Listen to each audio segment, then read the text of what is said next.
നമസ്കാരം. അനുലോമ വിലോമത്തിൻ്റെ മന്ത്രം നമ്മൾക്ക് പഠിക്കാം. തികച്ചും ഈ ഒരു 3 മിനിറ്റ് കൊണ്ട് അസാധ്യമാണ്. അതുകൊണ്ട് അതിൻ്റെ ഒന്നാം ഘട്ടമാണ്.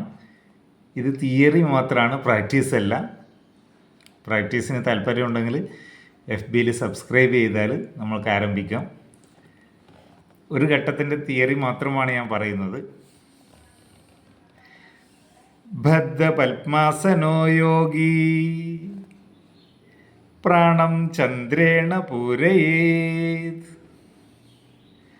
ധാരയിത്വാ യഥാശക്തി ഭൂയ സൂര്യേണ രേചയേത്. ഒരു ഘട്ടമാണ്.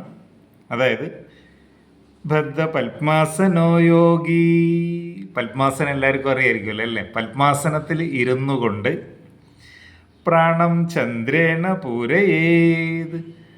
ചന്ദ്രനാടി എന്ന് പറഞ്ഞാൽ ലെഫ്റ്റ് നോസ്ട്രിലാണ്, ഇടത് മൂക്കിൻ്റെ ദ്വാരം.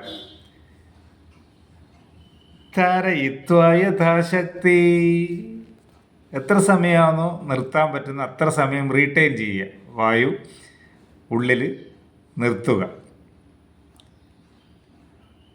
ഭൂയ സൂര്യേണ രേചയേത്, അതിനുശേഷം റൈറ്റ് നോസ്ട്രിലൂടെ പുറത്ത് വിടുക. അതായത് ഇത് പ്രാക്ടീസ് അല്ല, ഞാൻ ജസ്റ്റ് പറയാണ്. റൈറ്റ് നോസ്ട്രിൽ അടച്ചു വെച്ച്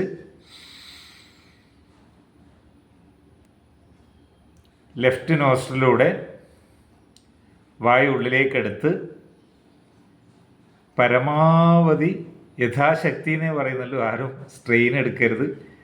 എണ്ണുക 1 2 3 4 എത്രയേ പറ്റുന്ന, 6 6 10 10. അതിനുശേഷം ഈ ലെഫ്റ്റ് നോസ്ട്രിൽ അടച്ചു പിടിച്ച് റൈറ്റ് നോസ്ട്രിലൂടെ വിടുക. ഇത് ഒന്നാം ഘട്ടമേ ആയിട്ടുള്ളൂ. ഇതിൻ്റെ അടുത്ത ഘട്ടം അടുത്ത ശ്ലോകമാണ്. അത് ഇതിൽ പറയാൻ പറ്റാത്തതുകൊണ്ട് ഞാനത് ഇവിടെ പറയുന്നില്ല. ഇത് പ്രാക്ടീസ് ചെയ്യാൻ വേണ്ടി പറഞ്ഞതല്ല, എല്ലാം കൂടി പഠിച്ചതിന് ശേഷം മാത്രമേ പ്രാക്ടീസ് ചെയ്യാൻ പാടുള്ളൂ. അപ്പോൾ ഒന്നാമത്തെ ഘട്ടം ഇതാണ്. ബദ്ധ പത്മാസനോ യോഗി പ്രാണം ചന്ദ്രേണ പൂരയേത് ധാരയിത്വാ യഥാശക്തി ഭൂയ സൂര്യേണ രേചയേത്. Thank U.